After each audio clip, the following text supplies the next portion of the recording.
एक पार्टी ऐसी है, इंडिया में बहुत सी पार्टियां हैं, एक पार्टी ऐसी है कि उसकी गंगा में अगर डुबकी लगा लो तो सारे पाप मिट जाते हैं तुम्हारे, और दूसरी गंगा में अगर आपने डुबकी लगाई तो दूसरों के पाप चढ़ जाते हैं आपके ऊपर। आपने देखा है हमारी कौम का एक लीडर ऐसा है जिसके ऊपर मुर्गी चोरी तक का केस लगा हुआ है, अंडे की चोरी, जबकि वो यूपी गवर्नमेंट का कैबिनेट मिनिस्टर भी रह चुका था, उसके ऊपर अंडे की चोरी, किताब चोरी का केस लगाया है। समझ रहे हैं आप? और एक कैंडिडेट इतना है जो इतना खतरनाक बोलता है, सब कुछ बोलता है और हमारी कौम का रहबर है, लेकिन उसके ऊपर एक भी FIR दर्ज नहीं होती। हमारी अक्लों का तकाजा है, हम इसको जैसे समझना चाहें समझें। नाम नहीं ले रहा हूँ किसी का, चाय की होटलों में बैठ के बात मत करना कि मौलाना किसकी तरफ इशारा कर रहे थे। तुम अपनी खोपड़ियाँ दौड़ाओ, तुम्हारा काम है खोपड़ियाँ दौड़ाना। मैं कहना ये चाह रहा हूँ, एक आज तक जेल की सलाखों में है और दूसरा बेचारे को पकड़ने की हिम्मत ही नहीं पड़ती है। ये सूरत है, ये हाल है। डुबकी लगा लो, लेकिन यहां ये हाल है, सब कुछ मेरे हाथ में, फिर भी क्या कह रहे हैं? नहीं, इनके पैरों की बेड़ियों को भी ढीला कर दो। इंसाफ सबके साथ। आओ तो मैं एक और रुख दिखलाता हूं, आओ तो मैं एक और तरफ लेके चलता हूं। कुरान करीम की 4थी आयत लेकर चलिए। बहुत प्यारी आयत पढ़ने जा रहा हूं और इसमें आपको पता चलेगा कि देखिए इस्लाम इंसानियत का कैसा दर्स दे रहा है। वला तसुब्बुल्लज़ीना यदऊना मिन दूनिल्लाह, वला तसुब्बुल्लज़ीना यदऊना मिन दूनिल्लाह फयसुब्बुल्लाह अदवन बिगैरि इल्मिन। तुम दूसरों के बुजुर्गों को गाली मत दो।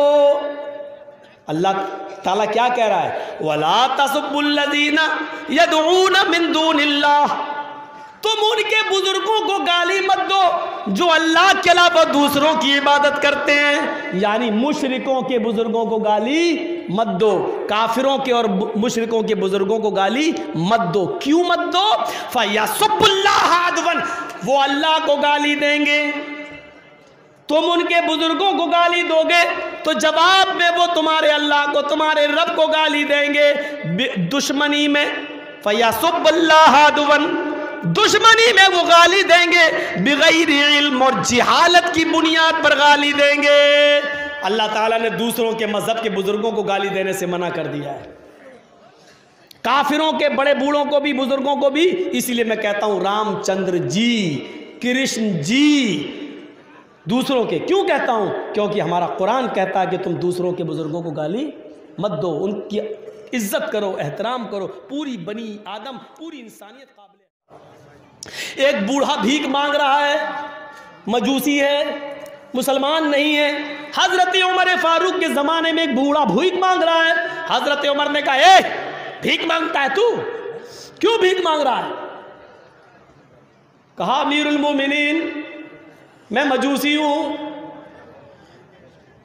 गुजर बसर चलाना है, खाने पीने में कमी है, और फिर आपको टैक्स भी देना पड़ता है, जिजिया भी देना पड़ता है, इसलिए भीख मांगे बगैर काम नहीं चलता। मेरे पास इतना खाने पीने को नहीं है और टैक्स अदा करने के लिए नहीं है। इतना सुनना था कि उमर फारूक की आंख में आंसू आ गए।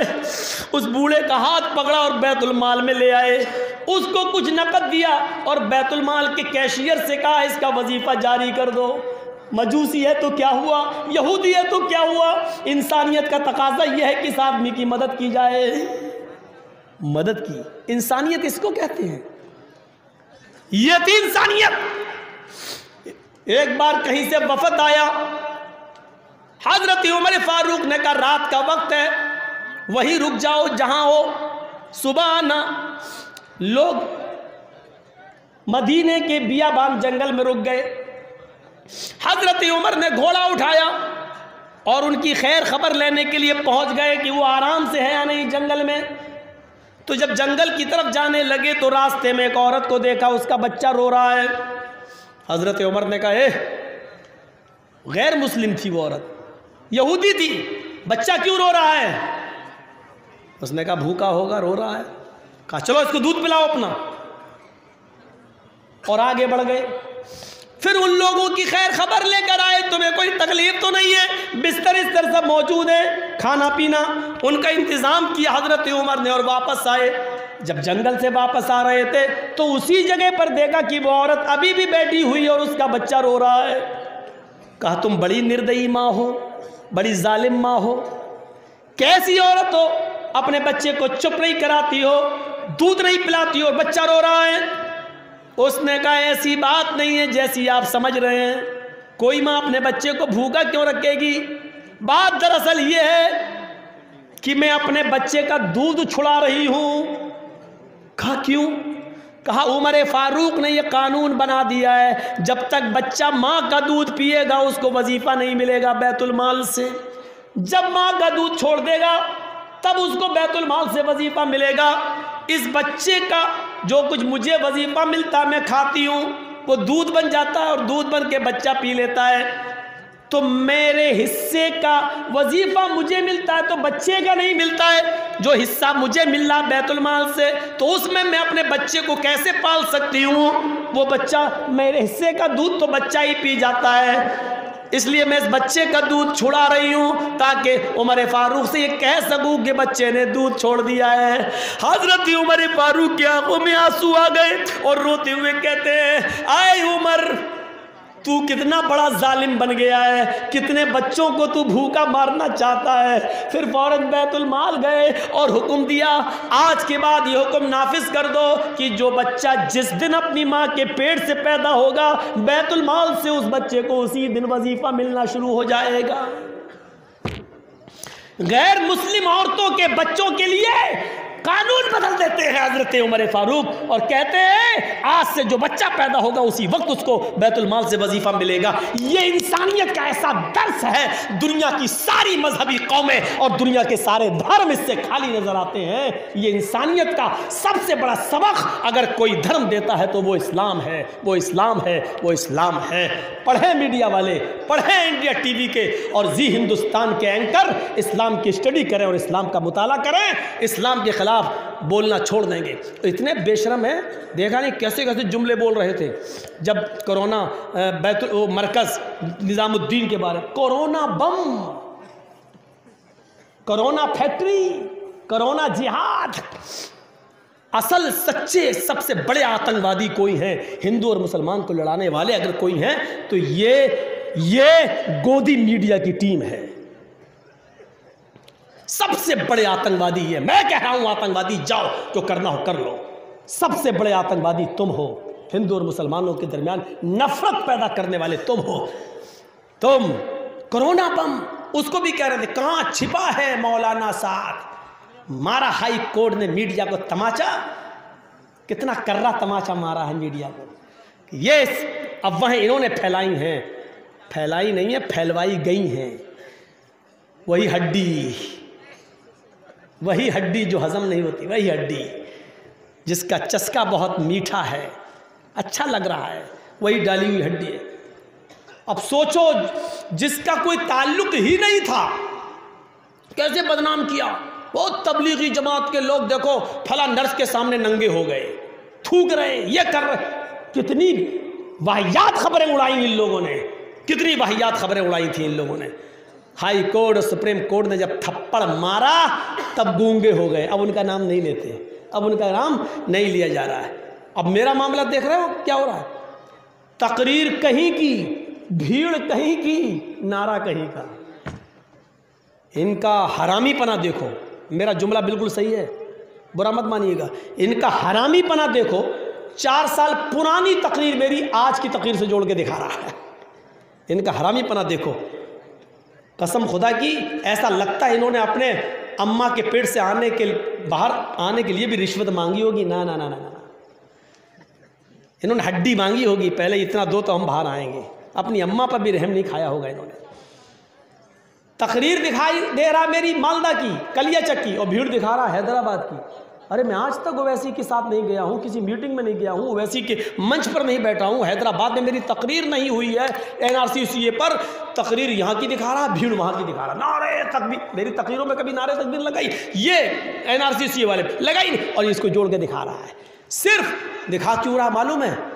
बंगाल में एक माहौल बनाने के लिए कि देखो अगर ममता के फेवर में मौलाना बोल रहा है तो हिंदू भी एक हो जाएं, सिर्फ ये दिखाने के लिए। चुनाव बीजेपी थोड़ी लड़ रही है, चुनाव तो वहाँ जी हिंदुस्तान की एंकर लड़ रही है, चुनाव बीजेपी नहीं लड़ रही है, चुनाव मीडिया लड़ रही है। वहाँ पर मीडिया का मुकाबला हो रहा है एक बेबस औरत से। एक औरत के मुकाबले में देख रहे हैं कितने बड़े बड़े सूरमा और चौधरी, एक औरत का मुकाबला करने के लिए कितने चले आए।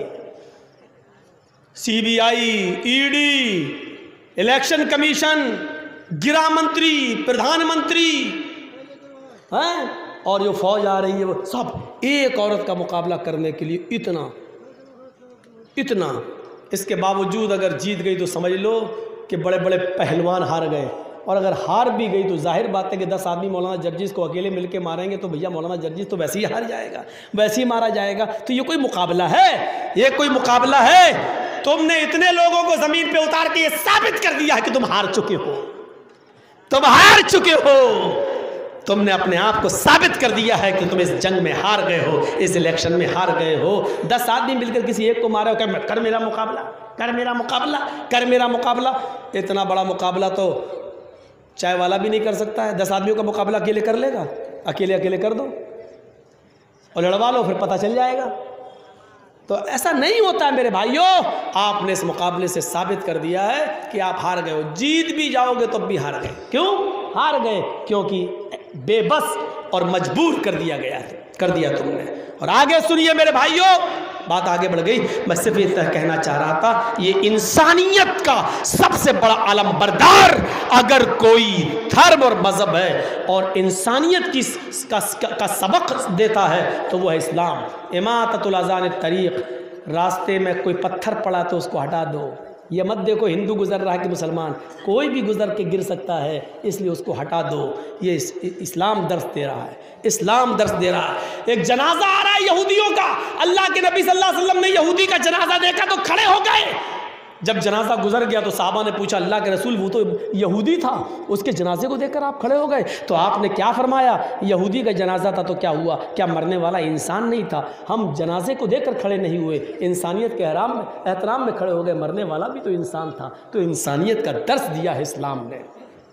आओ और इस इंसानियत के सबक को फैलाओ। हिंदू मुसलमान सिख ईसाई नहीं, सब एक ख़ानदान के लोग हैं। दुआ कर सकते हो अल्लाह इनको भी सत्य मार्ग पे चलने की प्रेरणा दे, इनको भी सच्चे रास्ते पे चलने की हिदायत दे। लेकिन ये हमारे भाई हैं, इसलिए मेरे भाइयों चंद बुनियादी बातें मैंने आपके सामने रखकर इंसानियत का दर्स दिया है। उम्मीद है कि अल्लाह ताला हमारे इस प्रोग्राम को जो सुबह से शाम तक चला है, शाम से सुबह तक, अल्लाह ताला इसको 2 बजे 2:15 बजे तक इसमें जो मकसद है अल्लाह ताला उनको इस मकसद में कामयाबी अता फरमाएगा। हमें इंसानियत को समझने की तौफीक अता फरमाएगा, इंसानियत का एहतराम करने की तौफीक अता फरमाए। बारिल्लाह जो बीमार उनको शिफाए कामिला और आजिला अता फरमा, जो तेरी रहमत को जा चुके हैं उनकी कब्रों को नूर से भर दे, उनके गुनाहों को माफ़ फरमा दे। जब तक तो हमें ज़िंदा रख, इस्लाम पर ज़िंदा रखना, और जब हमारा खात्मा हो तो ईमान पर हमारा खात्मा फरमाना। वमा अलैना इल्लल बलागुल मुबीन व आखिरु दावाना अनिल हम्दुलिल्लाहि रब्बिल आलमीन। अस्सलामु अलैकुम।